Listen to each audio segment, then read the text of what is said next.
Selamat pagi Bu, perkenalkan nama saya Aldamina Munte, saya dari Prodi D3 Keperawatan Dairi. Di sini saya akan menjelaskan tentang teks argumentasi, teks observasi, dan teks deskriptif. Teks argumentasi adalah sebuah tulisan yang membuktikan kebenaran suatu pendapat dengan data atau fakta sebagai alasan atau bukti.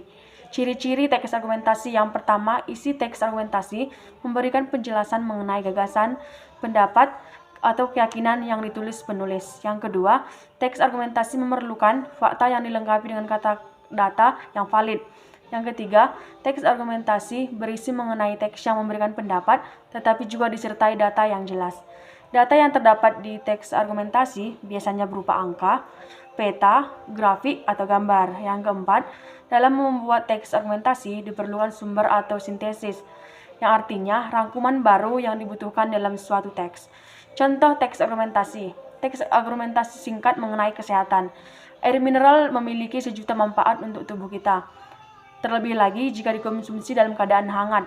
Sebuah studi yang publish dalam Journal of Food Science tertulis dalam mengonsumsi air putih saat masih hangat dengan suhu di antara 54-57 derajat Celcius memiliki sejumlah manfaat. Yang kedua, teks observasi. Teks laporan hasil observasi adalah jenis teks yang berisi informasi secara umum tentang suatu berdasarkan fakta dari hasil pengamatan secara langsung. Sesuai namanya, teks observasi ditulis berdasarkan observasi atau pengamatan. Ciri-ciri: yang pertama, disusun secara sistematis. Yang kedua, penjelasan dari sudut pandang keilmuan. Ketiga, berisi pembahasan objektif atau situasi tertentu. Yang keempat, terdapat perincian bagian suatu objek. Contohnya yaitu mengobservasi atau mengamati sebuah perpustakaan.